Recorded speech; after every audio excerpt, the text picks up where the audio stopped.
নমস্কার, আমি পার্বণী। আমার নতুন আরও একটা ব্লগে আপনাদের স্বাগত। সেদিনের সকালটা ছিল একটু অন্যরকম। বেশ সুন্দর ফুরফুরে হাওয়া দিচ্ছিল, কিন্তু আবার অন্যদিকে মনটা একটু খারাপও ছিল। তার কারণ হলো এই যে আমার মহারানী চললেন তার বোনের বাড়ি দুর্গাপুরে। আমার মেশো এসেছিল মাকে নিতে।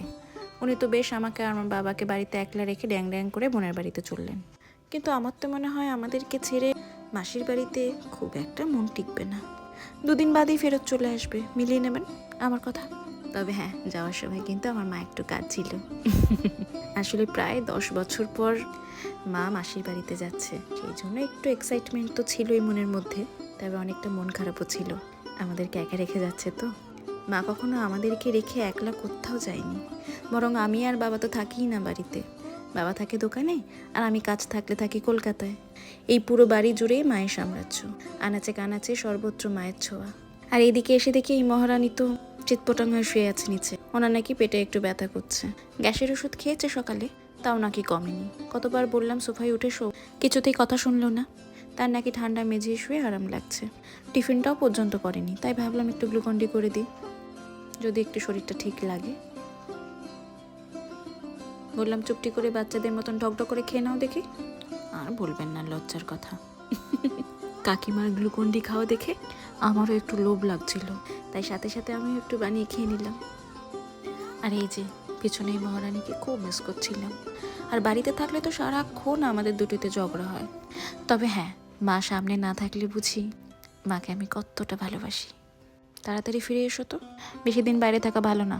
আর এদিকে অনেক দিন স্কিনের একটু যত্ন নেওয়া হয় না, তাই ভাবলাম একটু ঘরোয়া রেমেডি বানিয়ে ফেলি।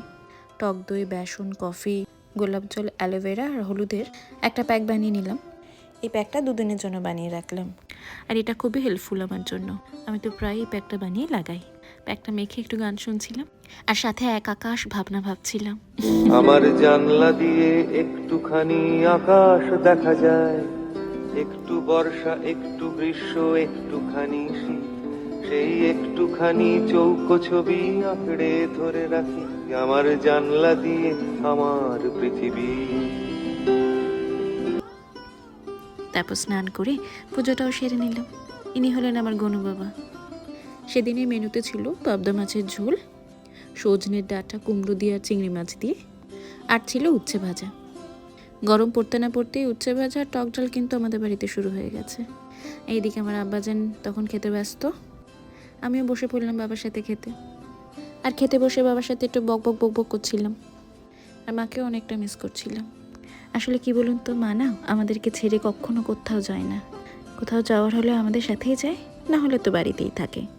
তাই বেশ মনটা খারাপ লাগছিল মায়ের জন্য। আজ তবে ভিডিওটা এখানেই শেষ করলাম। আপনারা ভালো থাকবেন। জয় মা মনসা।